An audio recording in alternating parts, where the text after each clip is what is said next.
Bienvenue à Mille et une Culture. Pour cette dernière émission, nous recevons deux hommes remarquables, très impliqués au niveau des jeunes, que ce soit dans l'éducation ou dans les arts, dans la musique.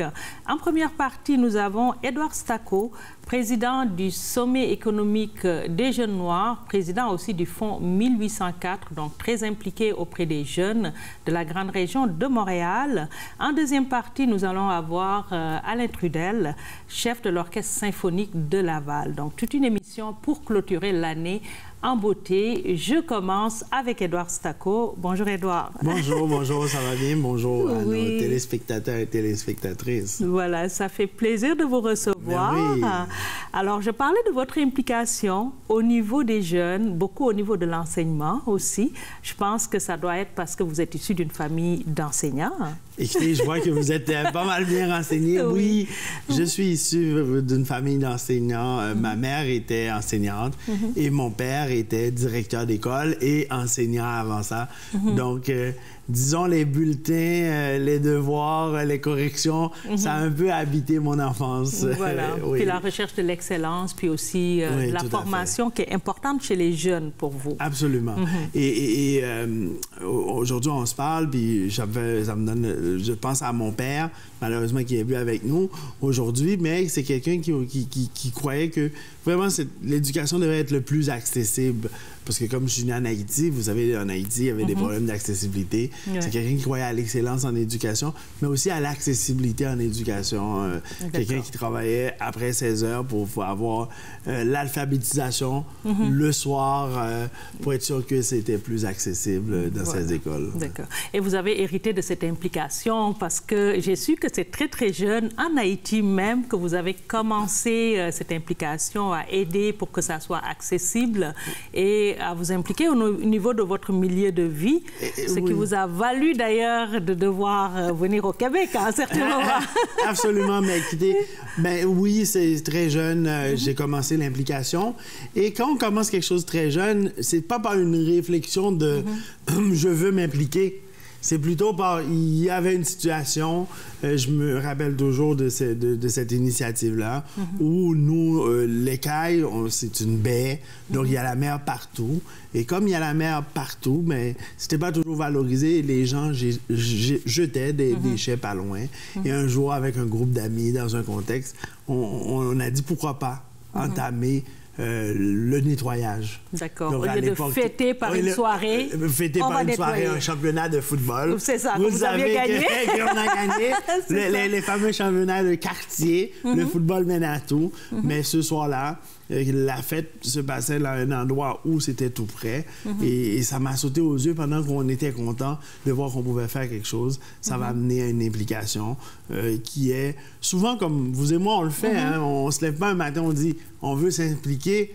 Puis quelle cause qu'on devrait prendre. Souvent, c'est l'inverse. Il y a déjà quelque chose qui nous touche et ça a commencé très, très jeune. Mais quand vous êtes dans un pays avec une dictature, à cette époque-là, c'est la dictature des baby dogs. Et là, on commence à déceler des endroits où on valorise le potentiel des gens. On décèle le potentiel pour les pousser. Mais quand il y a une dictature, un jeune qui commence trop tôt dans l'implication, il faut... C'est un danger. C'est un danger. Ouais. Et à ce moment-là, les parents font la bonne chose, c'est-à-dire de mettre à l'abri. Et pour ça, vous êtes venu au Québec avec vos parents, votre sœur qui était déjà là, que vous avez rejoint. Oui, ma sœur Yolène, qui était déjà là avec son mari. C'est ça. Puis, vous avez continué vos études ici. Oui. Vous avez occupé des fonctions dans un milieu scolaire aussi. Exactement. Et actuellement, vous êtes à la tête du sommet économique des jeunes noirs et du Fonds 1804. 1804. Donc, en référence à la révolution haïtienne, absolument. Donc, comment ça vous est venu, l'idée d'abord de 1804, ensuite du sommet? Est-ce qu'elles sont en rapport? Oui, il y a une suite naturelle, mais il faut commencer un peu avant où j'ai eu la chance de siéger au Conseil supérieur de l'éducation, qui est un organisme qui est en parallèle, qui conseille le gouvernement du Québec sur les politiques en éducation moyen-long terme. Et à cette table-là, je me rappelle qu'il y avait un rapport qui a été préparée, une étude de Mme Marie McEnroe qui parlait de la réussite des jeunes issus des communautés antillaises et africaines. Et à la table, il y avait l'enjeu de la réussite qui n'était pas au niveau de la moyenne. Et je me rappelle d'avoir dit, mais écoutez, lorsqu'il y a une donnée, il faut en parler, mais il faut en parler de la bonne façon. Et ça m'a donné le goût, après la fin de mon mandat au Conseil supérieur, de faire une initiative qui allait faire l'appel à la communauté. Parce que pour solutionner un enjeu, il faut des fois mobiliser, pas des fois, toujours mobiliser les gens. Et comment le faire? Mais on a proposé le Fonds 1804, qui est une fondation qui donne des bourses à la persévérance scolaire, mais c'est une initiative que la communauté a embrassée. Oui. Les gens ont commencé à dire, au lieu qu'on dit, vous avez un problème, là, on a un enjeu et une façon de commencer une solution. Voilà. C'est devenu le Fonds 1804 qui, je me permets de le dire bien humblement, avec l'appui des gens comme vous et d'autres membres de la communauté, ben, on a déjà remis plus de 804 bourses. Oui. Une des fondations qui en donne le plus au Québec. Et le 804e bourse, on était à Beauport pour aller encourager un jeune Québécois, Jasmin. Et on l'a invité, le ministre de l'Éducation est venu faire notre 804e remise. Donc, du Fonds 1804. Et comme on était devenu une organisation dans la communauté crédible, lorsqu'il fallait réfléchir à la situation de nos jeunes, pas réfléchir en mode urgence. Une urgence avait provoqué la réunion, mais le désir des partenaires, c'était de créer une table où on pouvait discuter sans se sentir. Des enjeux, voilà, c'est ça. Puis, donc, vous vous limitez même pas juste à la grande région de Montréal. Vous parlez de Beauport, c'est plus de 804 bourses jeunes, des bourses de 250 à 500 $. Et 500, et là, voilà, on a même du post-secondaire à 1300 quelques dollars. Voilà. Ben, écoutez, nous, on va chercher dans la base de la Révolution, parce que la Révolution haïtienne, que les gens connaissent moins, mais la Révolution française et américaine plus connue, mais c'est la seule qui était universelle, parce que le but, c'est qu'un homme et une femme devaient être libres, la liberté. Donc, et il n'y avait pas de frontière à cette idée-là. Et nous, avec le Fonds 1804, on a dit, oui, c'est issu de la communauté haïtienne et des communautés noires, mais si un jeune, quelque part, a besoin d'un coup de main, pourquoi on devrait lui dire t'es pas sur le bon territoire? Voilà. Donc, ce qui fait qu'on n'a pas de limite géographique. C'est sûr, lorsqu'on fait de la promotion, on va venir à des émissions comme la vôtre, vous allez toucher un secteur plus rapidement. Mais si l'école qui entend parler du Fonds 1804 est en Outaouais, à Québec ou à Beauport, soumet la candidature, le comité retient la candidature indépendamment du lieu. OK. Donc, les gens ont la possibilité de soumettre une candidature en ligne. En ligne. Les enseignants. Ce n'est pas les parents, ce n'est pas le jeune, c'est des enseignants et les organismes communautaires. Communautaires. Parfait. Et de là est aussi, j'imagine, pas en mode urgence, est né quand même le sommet économique des jeunes noirs pour une réflexion. C'est quoi le but, en fait, de ce sommet-là? Comme on le dit aux gens, on dit le sommet, notre but, c'est de développer le Québec, mais la façon qu'on choisit de s'y prendre, c'est mettre l'emphase sur l'apport de nos jeunes, les jeunes des communautés noires. Et comment on va le faire, c'est de travailler ensemble. Les organismes qui interviennent, on a déjà aujourd'hui 35 membres des organisations et on travaille à faire des projets et souvent, nos organisations doivent réaliser des projets dans leur territoire. La reddition de comptes est assez lourde, mais des fois, on n'a pas la chance de travailler ensemble, d'aller chercher une synergie. Et le but du sommet, c'est d'aller chercher des financements pour financer dans des projets dans plusieurs sites et de collaborer ensemble et de développer une vision commune. Il y a des choses qui fonctionnent à Laval, mais qu'on devrait copier à Montréal et ainsi de suite. Et quand les gens se parlent, c'est ça qui va faire que nous sommes une communauté forte et qui se prend en main. Et la beauté du sommet, les communautés africaines, la communauté haïtienne, les communautés anglophones, on est tous membres. Je donne un exemple, un organisme comme Chafri qui est membre. Oui, avec Henriette Kandoula. Avec Mme Kandoula, donc la Maison d'Haïti que les gens connaissent, mais on a des organismes anglophones, par exemple One Full Circle qui est un organisme anglophone. Donc le sommet a des membres partout. Et nous, on pense que c'est une bonne façon qui va avec notre culture. On se donne la main, là. Oui, de concertation, on se donne la main, on se donne la liberté par l'éducation, puis une liberté financière, économique aussi. Et le prochain sommet est bientôt. Bientôt, parce que nous, on a tenu dans nos règlements de dire très souvent, les gens se font consulter pour démarrer une initiative et ils disaient, après, on n'en entend plus parler. Ça ne veut pas dire que ça ne fonctionne pas. Et nous, pour éviter ce piège-là, on a dit, par nos statuts et règlements, une fois par année, le dernier samedi du mois de janvier, donc le prochain, c'est le 25 janvier 2020, voilà. On va voir la communauté pour faire rapport. Parce qu'on pense que la reddition de compte, c'est important, de dire, voici où est-ce qu'on en est dans les projets et voici quelles sont les idées sur lesquelles on pourrait réfléchir ensemble. D'accord. Et à la fin de chaque sommet, des idées émergent qui deviennent la base de nouveaux projets à développer pour le sommet. Pour le sommet. Donc, il y a les organismes qui travaillent toute l'année, mais le dialogue avec la communauté est important. C'est pour ça qu'on dit à tout le monde, monsieur, madame, tout le monde, venez au sommet le 25 janvier 2020. C'est à l'Université de Montréal. C'est toute une journée. On prend soin de tout. Vous arrivez le matin jusqu'à la fin. Le café est là, tout est là. Le café, et on parle de beaucoup de sujets. On va parler d'éducation. On va parler de culture. On a une table de culture, par exemple, quelqu'un comme Rodney Saint-Éloi, qui est un éditeur qui travaille, qui va animer cette réflexion sur la culture. On va parler de l'entrepreneuriat. On va parler, les jeunes ont beaucoup parlé de profilage racial. Donc, on parle de ces enjeux-là, mais toujours avec l'idée de qu'est-ce qu'on pourrait faire. On dit toujours à nos panélistes, lorsqu'on intervient, pensez à un message, une initiative qui s'adresse aux dirigeants, mais aussi quelque chose que nous, on peut faire. D'accord. Donc, une implication directe des gens, des communautés et des jeunes aussi. Vous avez parlé des autorités, j'imagine, qui sont très conscients de cette façon de faire, puis qui sont présents. Voilà. Ils sont présents, puis on remercie le secrétariat à la jeunesse, qui est le volet qui s'occupe de la jeunesse, qui est rattaché au bureau du premier ministre qui finance la structure du sommet. Et on voit que les gouvernements apprécient l'initiative. Parce que nous, aujourd'hui, nous devons travailler avec des coalitions. Parce que tout seul, ce ne sera jamais suffisant. Et pas parce que les organismes ne veulent pas. Parce que quand vous êtes dans un territoire, vous avez du service à donner, vous avez la reddition de comptes, vous avez pas mal de choses. Et des fois, en se mettant ensemble, mais on va partager des expertises. Un jour, mais on pourrait partager des graphistes ensemble. On pourrait partager un spécialiste en communication. On pourrait partager des compétences que chacune de nos organisations ne pourrait pas avoir seul. C'est un peu aussi le mandat de soutien du sommet aux organisations.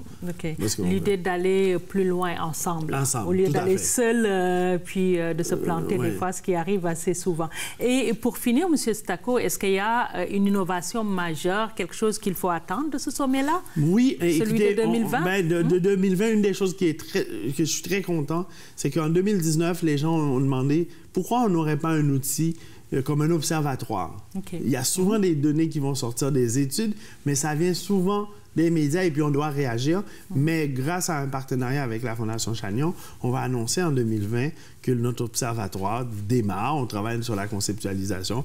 C'est intéressant. On a un projet qui a été implanté dans les 4 sites, le même projet dans 4 sites à Montréal qui s'appelle un projet Famille avant, ma famille d'abord, mais les gens vont voir des résultats concrets. Écoutez, imaginez une même formation que les 28 formateurs qui travaillent pour des organismes différents se sont rencontrés pour avoir la formation, mais pour avoir un partage d'expérience. Et aussi, on a des projets d'innovation qu'on va proposer les gens, entre autres pour nos jeunes qui décrochent, que le système n'arrive pas à raccrocher. Il y a beaucoup d'initiatives, mais il faut toujours penser que un certain nombre... 1804. Exactement. Comment on va faire. Donc, et comme je le dis, les gens peuvent arriver et soumettre une proposition. Au sommet de l'an dernier, il y a un jeune qui s'est levé pour soumettre une idée sur la réussite en santé. Des barrières. Et nous, on prend ça et on le met au travail. Des fois, le travail va donner des résultats dans la même année, mais au sommet, on tient un tableau de bord des idées retenues. Donc, on ne dit pas que c'est seulement les idées sur lesquelles nous avons réfléchi qui peuvent cheminer, mais une personne pourrait soumettre une idée et ça développe et ça devient le tableau de bord de la réédition. En tout cas, merci beaucoup. Puis on vous souhaite tout un succès en 2020. On va être là pour voir qu'est-ce qui se fait, quelles sont les idées qui sortent. Puis je vous félicite quand même pour ce que vous avez fait, parce que la dernière fois, j'ai pu participer au grand symposium. Je pense que c'est une initiative excellente. Regardez, on s'implique tous, mais avoir la chance de prendre une pause puis d'écouter des gens de très grande qualité. Et moi, je l'ai vu pas comme une participation, comme une session de formation. Et puis quand on s'est parlé en dehors des zones, je disais, la prochaine, c'est quand? Et moi, je dis aux gens, écoutez, manquez pas ça. Même si vous pensez connaître parfaitement le milieu, allez-y, les gens qui sont là. Ça mérite pour votre formation et ça va améliorer aussi. C'est ça ce qui améliore nos interventions, qu'on prend le temps d'écouter des gens de calibre venant d'un peu partout. Voilà.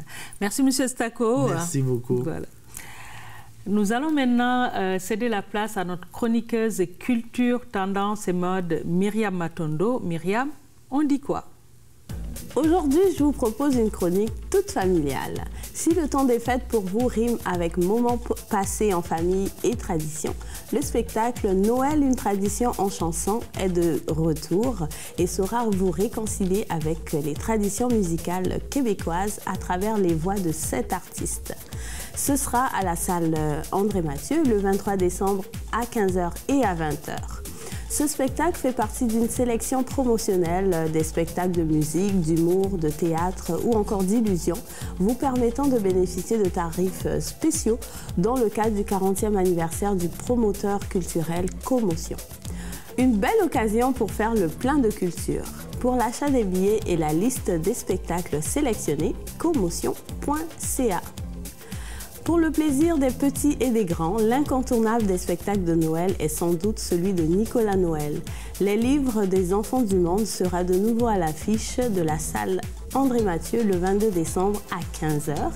Les activités Heure du conte pour les 3 à 5 ans, les contes et compagnies pour les 18 à 36 mois, ainsi que les clubs de lecture sur différents sujets sont toujours offerts dans vos bibliothèques municipales. Renseignez-vous auprès de la vôtre et consultez le catalogue des bibliothèques de Laval. Dans la seconde partie de cette émission, c'est tout un plaisir d'avoir avec nous Alain Trudel, chef de l'Orchestre symphonique de Laval. Alain Trudel qui a dirigé tous les grands orchestres au Canada, ainsi que des orchestres au Royaume-Uni, aux États-Unis, en Suède, en Russie, en Italie, au Japon, en Malaisie, en Amérique latine et j'en passe. Il a dirigé aussi des artistes de renom dont Ben Eppner, Anton Curti, la grande Maïcha Brugger-Gossman, Herbie Hancock, Alain Lefebvre.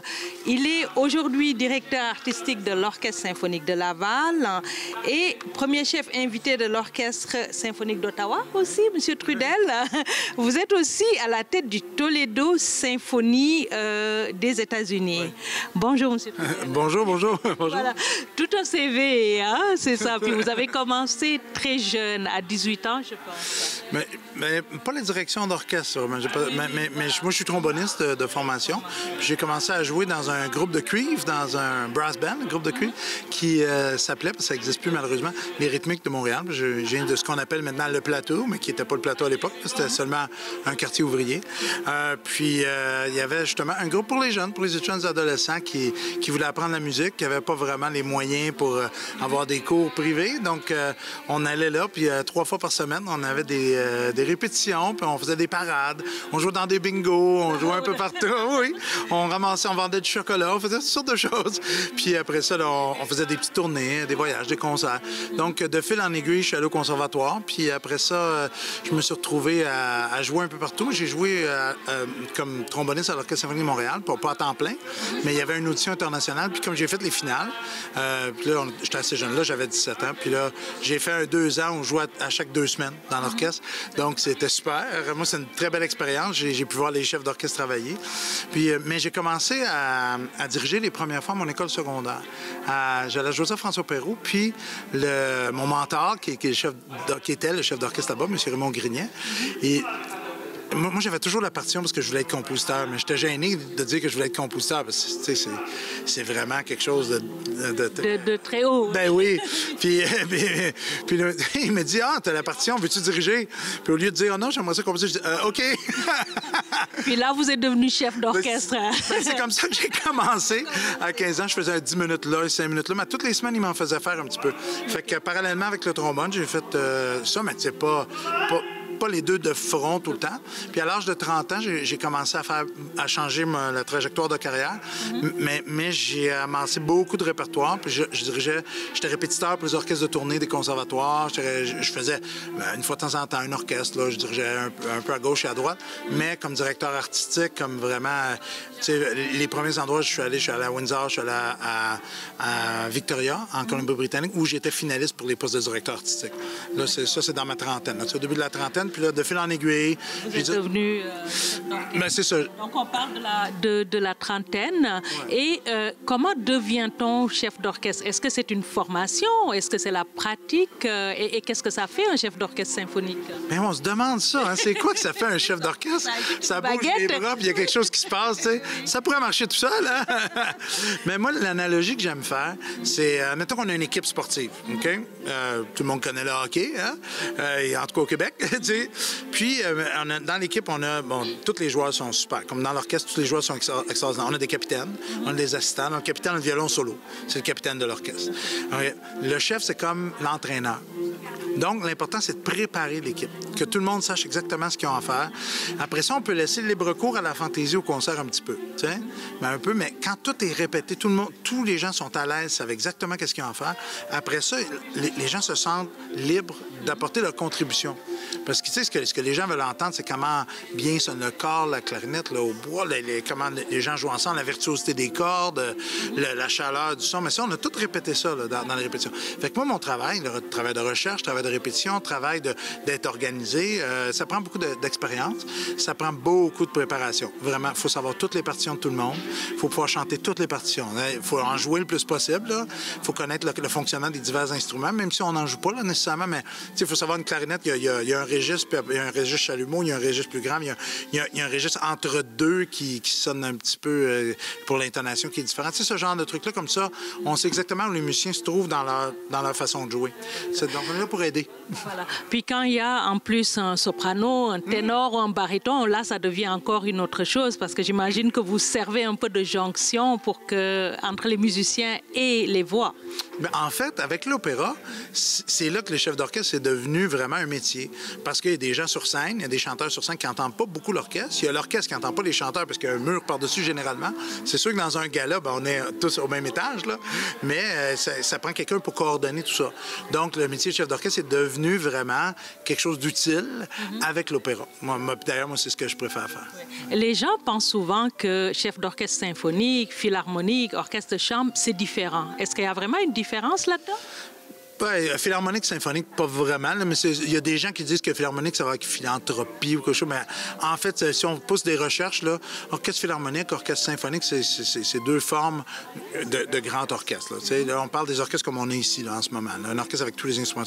Orchestre de chambre, c'est un orchestre plus petit. Le mot dit, c'est comme juste une pièce, c'est pas toute la maison.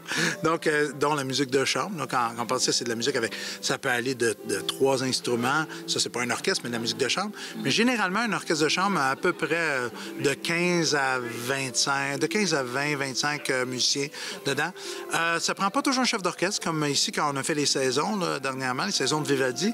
C'est notre violon solo, Antoine, qui donnait vraiment, puis Marie-Josée pour l'autre concert, là, notre associé violon solo, qui donnait vraiment la battue, ou qui donnait le début ou l'air de ce qu'il devait jouer. Pour orchestre de chambre, ça dépend. Quand c'est juste des cordes, puis il y a une quinzaine de musiciens, on n'a pas vraiment besoin. Mais dès qu'il y a de la coordination à faire, dès qu'il y a des chanteurs, mais ça prend un petit peu ça prend un chef d'orchestre, mais l'orchestre de chambre, pas tant que ça. Voilà. Et maintenant, vous êtes à Laval depuis un moment quand même. Et pourquoi avoir choisi Laval? Qu'est-ce qui vous a attiré? Est-ce que vous l'avez choisi ou on vous a choisi? Bien, il y a des auditions pour ça. Je me suis pas levé un matin et me disais, moi, je vais aller diriger l'orchestre de Laval. Non, on a envoyé mon CV. J'ai fait l'audition. Il y avait une audition en bonne et due forme. Puis, c'est moi qui ai eu le poste. Mais ce qui m'a motivé à poser ma candidature, c'est que c'est un orchestre au Québec. Je faisais pas d'orchestre au Québec. Je dirigeais l'orchestre de la de Radio-Canada à Vancouver. Je dirigeais l'orchestre à Toronto. Je dirigeais le Centre national des arts souvent à Ottawa, pas comme chef principal, mais comme un des chefs d'orchestre réguliers. Mais ce qui vraiment, moi, je voulais faire quelque chose au Québec. Puis en plus, l'Orchestre symphonique de Laval a toujours été un bon orchestre. Fait que je savais que j'arrivais dans quelque chose qui était déjà bon, puisque ce qu'on arrivait, on arrivait à fignoler. Puis c'est très, très spécial. Moi, c'est des collègues avec qui je suis allé à l'école, la plupart des musiciens de l'orchestre. Donc, j'arrive en pleine connaissance. Puis là, maintenant, il y a un roulement. Naturellement, les gens vont soit avant hier, il y en a certains qui prennent leur retraite, puis on a eu beaucoup d'auditions. Puis maintenant, les élèves, l'autre génération, les élèves de ceux qui sont allés à l'école avec moi qui se trouvent à gagner les auditions. Mais il n'y a jamais de poste qui est donné dans un cas. C'est des auditions, puis c'est durement acquis. Et vous préparez aujourd'hui un spectacle. Donc, est-ce que vous pouvez nous en dire un peu plus? C'est quel registre? Puis, qu'est-ce que vous allez explorer, en fait? OK. Aujourd'hui, c'est un gala d'opéra. Donc, c'est de l'opéra italien et de l'opéra français. On ne fait pas d'opéra allemand, on s'en tient strictement à ça. Beaucoup d'opéra italien. On fait beaucoup de Verdi. C'est comment je pourrais dire, les grands succès de Verdi, les grands succès de Bizet. Donc, il y a Carmen, donc il y a La Traviata, il y a Va Pensiero de Nabucco, il y a l'ouverture de Nabucco, il y a Les Pêcheurs de perles de Bizet, il y a l'Acmé, le fameux duo de l'Acmé sous le dôme épais. Et puis, c'est vraiment des grands succès de ça, que ce soit des solos, des duos, des ensembles. Mais ce qu'on fait de différent, c'est que dans la première partie, c'est vraiment un gala. Dans la deuxième partie, on fait à peu près, on ne fait pas au complet, mais presque tout le premier acte de La Traviata. Donc, il y a une mise en situation, il y a une mise en scène à travers ça, puis les gens ne vont pas juste voir un chanteur qui s'installe puis qui chante. Donc, il y a un échange comme ça. Donc, c'est le genre de gala qui m'intéressait beaucoup de faire, surtout avec les chanteurs de l'Atelier lyrique de l'Opéra de Montréal. Ils sont extraordinaires. Puis c'est toujours une cuvée différente à chaque 2 ans. Donc, mais ils sont toujours bons, mais cette année, je dois avouer qu'il y a des talents exceptionnels là-dedans. Vous avez aussi le Chœur de Laval. Oui, le Chœur de Laval avec Danny Wiseman. Danny, que j'ai invité à diriger une bonne partie du concert. Parce qu'on est des collègues. L'idée, c'est qu'on collabore. Hein? Juste avoir le chœur qui vient, puis, en guillemets, utiliser le chœur dans le concert, c'est pas ça du tout qu'on veut faire. Ce qu'on veut faire, c'est une célébration des artistes à Laval. Donc, on célèbre le Chœur de Laval, l'orchestre, naturellement. Nous, on les invite. L'Orchestre de Laval, on invite les gens de l'Atelier lyrique. Je voulais que Danny dirige une bonne partie du concert. Donc, il dirige tout ce qui est Carmen dans le concert, plus des chœurs que les gens vont connaître très, très bien. Monsieur Trudel, quand je vois un chef d'orchestre, il est en Allemagne, en Russie, je regarde partout où vous avez dirigé des orchestres. Est-ce que ça veut dire que la musique est vraiment un langage universel ou c'est quand même nécessaire d'avoir 3-4 langues à son actif? Bien, c'est sûr, le plus de langues qu'on parle, le mieux que c'est, ou qu'on en comprend, même si on ne les parle pas bien. Il y a beaucoup de chefs d'orchestre qui parlent plusieurs langues très mal, dont moi. Ben, bon, on va s'entendre tout de suite. Anglais, français, espagnol, pas de problème. Italien, je comprends très bien. Je parle, mais je mélange mon espagnol dedans, mais c'est pas grave, tout le monde me comprend. Mon allemand est épouvantable, mais je comprends quand même pour ce qu'on a à faire. Mais l'allemand, c'est plus compliqué parce que si on parle pas parfaitement, c'est compliqué. Donc, mais moi, quand je suis allé diriger en Russie, par exemple, bon, je me mets le nombre, tu sais, comme tout ce que j'aurais besoin de dire dans une répétition de base. On peut se reprendre là, merci s'il vous plaît, c'est un peu plus lent, un peu plus vite, on va refaire ça, un peu plus fort, un peu plus tôt. Je me suis fait toute une feuille quand j'étais allé à Saint-Pétersbourg, mais ils m'ont dit, le violon solo va parler français, fait qu'il peut t'aider. Finalement, personne parlait français. Tout ça. Vous avez dû vous débrouiller tout ça. Mais ce que les gens aiment le plus, c'est les onomatopées. Quand on dit plus parce que c'est un langage universel, mais pas juste quand on joue. C'est les sons qu'on se fait, puis c'est la gestuelle des musiciens, puis un peu notre façon d'être. C'est un peu la même chose partout dans tous les pays. T'sais? Donc, c'est sûr que si on parle, moi, je parle 4 langues, là, mais puis j'en comprends 2 autres, là, mettons, mais c'est sûr que quelqu'un qui parlerait juste français, ça serait pas mal difficile, ou juste anglais, là. Pour finir, des grands projets avec l'Orchestre symphonique de Laval? Un très grand projet. Notre premier classique hivernal. On a un projet, c'est à la fin janvier, début février. Donc, le dernier jour de janvier, plus le 1er et le 2 février, on fait ce festival. On occupe toute la ville de Laval. Même si vous allez à la patinoire au Centropolis, vous allez à un Beethoven qui va patiner avec vous. C'est un festival Beethoven cette année. À chaque année, on va avoir un artiste différent ou une thématique différente. Cette année, c'est le 250e anniversaire de Beethoven. Ta-ta-ta-ta! C'est ça, on va jouer. Mais oui, l'hymne à la joie, la musique de chambre. On fait une fin de semaine où il y a 4 concerts, où on fait la 5e symphonie que je viens de faire, la symphonie pastorale, l'héroïque, qui était originalement dédiée à Napoléon, mais quand il a vu que Napoléon s'est nommé empereur, il a déchiré ça, puis il a dit à la mémoire d'un grand homme. la symphonie chorale, encore avec l'hymne à la joie, avec le chœur de Laval, avec les concertos de piano avec Charles-Richard Hamelin. Tout ça en même pas 3 jours. Les gens peuvent s'acheter un laissez-passer, c'est ça, pour les 3 jours. Même les gens qui viennent de l'extérieur, on a des rabais avec des hôtels dans le coin. Ils peuvent se promener. Si vous allez au centre d'achat, vous allez entendre la musique de Beethoven. Il va en avoir partout à travers la ville. Puis, naturellement, ici, à la salle André-Mathieu, c'est un rendez-vous. Le fin janvier, tout début février. C'est parfait. Merci beaucoup, M. Trudel. Merci à vous.